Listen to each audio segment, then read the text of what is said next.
Hello students, today we are taking the topic ideal and non-ideal solution। जैसा कि हमें Raoult uncle ने बताया कि किसी भी सॉल्यूशन के कंपोनेंट का वेपर प्रेशर उसके प्योर कंपोनेंट के वेपर प्रेशर और उसके मोल फ्रैक्शन के प्रोडक्ट के बराबर होता है। अगर हम दूसरे कंपोनेंट की बात करें तो उसके भी सॉल्यूशन के कंपोनेंट का वेपर प्रेशर प्योर कंपोनेंट के वेपर प्रेशर और उसके मोल फ्रैक्शन के प्रोडक्ट के बराबर होता है। राउल्ट अंकल ने एक और बात बताई, किसी भी सॉलिड और सॉल्वेंट को मिलाने से पहले ना तो कोई गैस इवॉल्व होती है ना ही कोई गैस एब्जॉर्ब होती है। इसका मतलब change in enthalpy delta H का मतलब change in enthalpy during the mixing of reaction is equal to zero, ये शुड बी जीरो। राउल्ट ने एक और बताई, सॉल्यूट और सॉल्वेंट को मिलाने से पहले उनकी वॉल्यूम और सॉल्यूट को सॉल्वेंट को मिलाने से पहले वैल्यू जीरो होती है, तो change in volume mixing the reaction will be zero. अगर ये चारों ही चीजें जो राउल्ट्स ने बताई चारों ही चीजें फॉलो होती हैं तो ऐसे सॉल्यूशन को हम बोलते हैं आइडियल सॉल्यूशन। तो आइडियल सॉल्यूशन की डेफिनेशन क्या हुई? Which obey Raoult's law over a wide range of concentration और टेम्परेचर, मतलब जो हर किसी टेम्परेचर और प्रेशर पे राउल्ट्स लॉ को कहना माने ऐसे सॉल्यूशन को हम बोलेंगे आइडियल सॉल्यूशन। एक और बात हम कहना चाहेंगे यहाँ पे, फोर्स ऑफ अट्रैक्शन बिटवीन ये मतलब सॉल्वेंट और force of attraction between solute, अगर ये इक्वल हो force of attraction between solvent और solvent and force of attraction between solute और सॉल्यूट, अगर ये आपस में इक्वल हुए तभी सॉल्यूशन आइडियल सॉल्यूशन होगा। तो एक बार फिर मैं रिपीट करता हूँ, आइडियल सॉल्यूशन के लिए P equal to P not A x A, PB equal to P not B X B, change in enthalpy will be zero and change in volume mixing will be zero, or force of attraction between solvent and solute equal to force of attraction between solvent and force of attraction between solute। अगर ये सारी ही चीजें follow होती है तो ऐसे solution को हम बोलते हैं आइडियल सॉल्यूशन। बट प्रैक्टिकली जितना भी अपने लैब में देखते हैं या प्रैक्टिकल लैब में देखते हैं आसपास जितनी भी चीजें सारी की सारी चीजें नॉन आइडियल सॉल्यूशन होते हैं, फिर भी nearly approximately ideal solution example ideal solution के hexane and heptane, they must be homologous series, ये आपस में या तो होमोलोगस सीरीज होने चाहिए या उनके स्ट्रक्चर एक दूसरे के सेम होने चाहिए, जैसे कि benzene and toluene, methanol and ethanol. ठीक है, जब भी वो रिएक्शंस को फॉलो करेंगे ऐसे कंपाउंड जिनके होमोलॉग सीरीज या स्ट्रक्चर बिल्कुल सेम हो ऐसे सॉल्यूशन को हम बोलेंगे आइडियल सॉल्यूशन। पर जैसा कि हम जानते हैं हमारे पास जितने भी सॉल्यूशन मौजूद है मोस्टली हमारे लैब्स में होते हैं सारे के सारे नॉन आइडियल होते हैं। तो नॉन आइडियल सॉल्यूशन क्या हुआ? नॉन आइडियल सॉल्यूशन वो हुआ which does not obey Raoult's law over a wide range of concentration of temperature, मतलब जो Raoult's law कहना ना माने, मतलब PA not equal to P not a XA के, PB not equal to P not B XB के, change in enthalpy mixing not equal to zero के, और change in during mixing reaction will be zero। ये सारी ही condition जब follow होती है तो हम ऐसे सॉल्यूशन को बोलते हैं non ideal solution. Non ideal solution के लिए force of attraction between solvent and solute नहीं इक्वल होगा force of attraction between solvent and solute and force of attraction between solute और सॉल्यूट। जब ये सारी ही चीजें फॉलो होगी ऐसे ही सॉल्यूशन को हम बोलेंगे नॉन आइडियल सॉल्यूशन। अब नॉन आइडियल सॉल्यूशन के अंदर दो कंडीशन आती है, या तो वो ग्रेटर देन हो सकते हैं या लेस देन हो सकते हैं। तो नॉन आइडियल को हमने दो पार्ट में डिवाइड किया, फर्स्ट होता है पॉजिटिव डिविएशन, सेकंड होता है नेगेटिव डिविएशन। अब आप देखिए, फर्स्ट है हमारा पॉजिटिव डिविएशन और नेक्स्ट है नेगेटिव डिविएशन। जैसा कि राउल्ट्स ने बताया कि विच ओबे नॉन आइडियल सॉल्यूशन जो ओबे ना करे, मतलब पॉजिटिव डिविएशन में PA ग्रेटर देन होना चाहिए P नॉट ए XA के, PB ग्रेटर देन होना चाहिए P नॉट B XB के, और change in enthalpy during the reaction इस मस्ट बी पॉजिटिव, ये बड़ा होना चाहिए जीरो के, और change in volume of mixing the reaction will be positive या इक्वल होना चाहिए जीरो। ठीक है, तब ये रिएक्शन हो तभी इसी रिएक्शन को हम बोलेंगे पॉजिटिव डिविएशन, ग्रेटर देन या पॉजिटिव पॉजिटिव आ, ठीक है, तभी वो कहलाएगा पॉजिटिव डिविएशन। नॉन आइडियल की दो तरीके से हो सकता है, या तो पॉजिटिव और negative. Same in negative deviation PA less than P not A x A, P B less than P not B X B, delta H change in enthalpy of mixing the reaction should be negative, and change in volume also negative. अगर ये दोनों ही condition या तो greater than हो सकती है तभी वो पॉजिटिव डिविएशन होगा, या लेस देन हो सकती है तभी ही वो नेगेटिव डिविएशन होगा।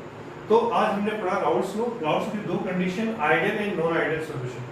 आइडियल के लिए which obey Raoult's law over a wide range of concentration, and non-ideal solution which does not obey Raoult's law over a wide range of concentration of temperature।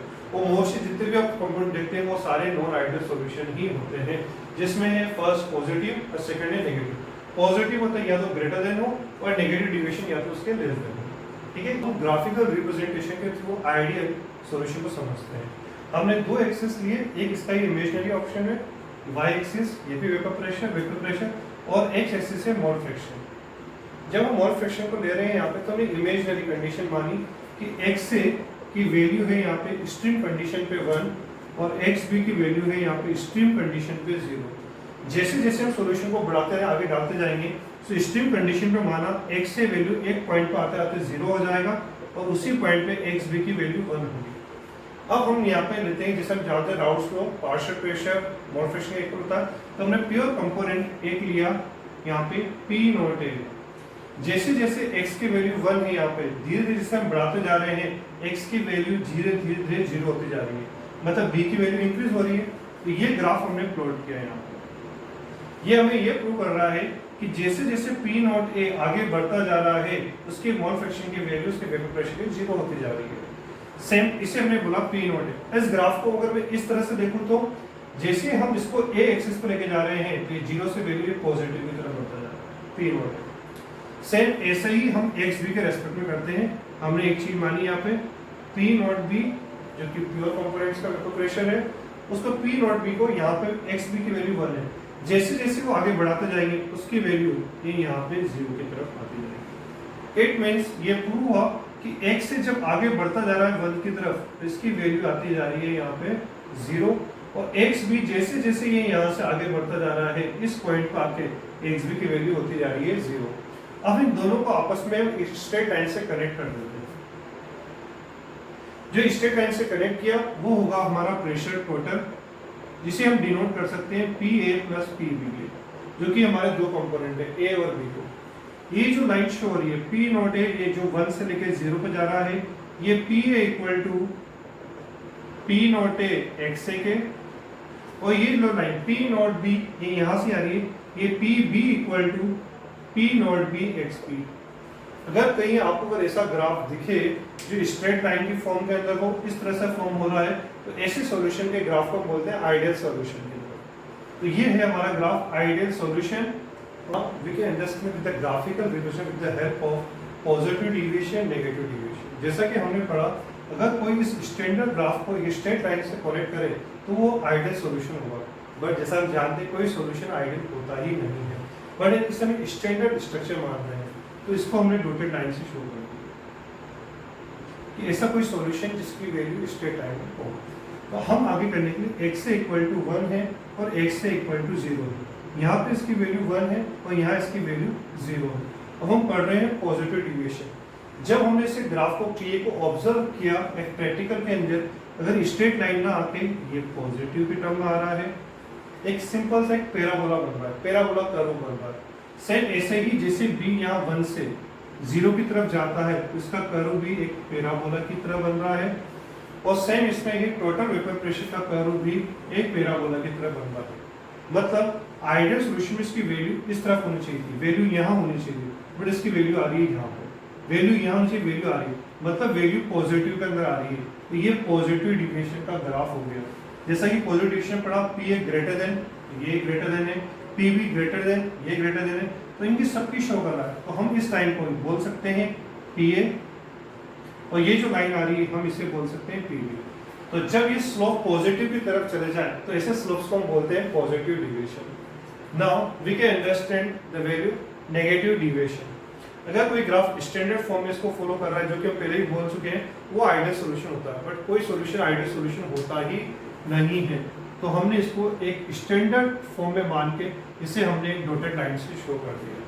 अब हम पढ़ रहे हैं नेगेटिव डिविएशन। वैल्यू इसमें P A less than है P not A X के, P B less than है P not A X B की। मतलब ये जो लाइन आ रही है पी नॉट ए और ये पी नॉट बी की, ये जो लाइन है स्लोप, इसकी वैल्यू कम आएगी एज कम्पेयर टू एक पैराबोला कर्व, इसकी वैल्यू भी कम आएगी और ये वैल्यू भी कम आएगी। जब ग्राफिकल रिप्रेजेंटेशन में देखा स्टैंडर्ड आइडियल में कंडीशन में फॉर्म यहाँ पे होना चाहिए था बट वैल्यू यहाँ पे आ रही है, आइडियल में कंडीशन वैल्यू यहाँ होना चाहिए था, वैल्यू आ रही है। एक पैराबोला कर्व बना जिससे पता चल रहा है कि नेगेटिव डिविएशन है, और हम जानते हैं मोस्ट इस तरह कंडीशन होगी या तो पॉजिटिव डिविएशन होंगे या नेगेटिव डिविएशन होंगे। अब पॉजिटिव डिविएशन के एग्जांपल समझने के लिए हम इसका एग्जांपल ले सकते हैं समझने के लिए एथेनॉल, इसका ethyl alcohol with a mixture of water, ethanol और वाटर को मिक्स करके।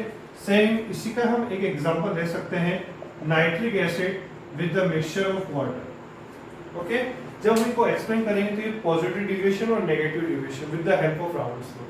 तो आज हमने समझा ideal and non ideal solution with the graphical representation, non ideal solution type, to type, positive deviation and negative deviation. Thank you student.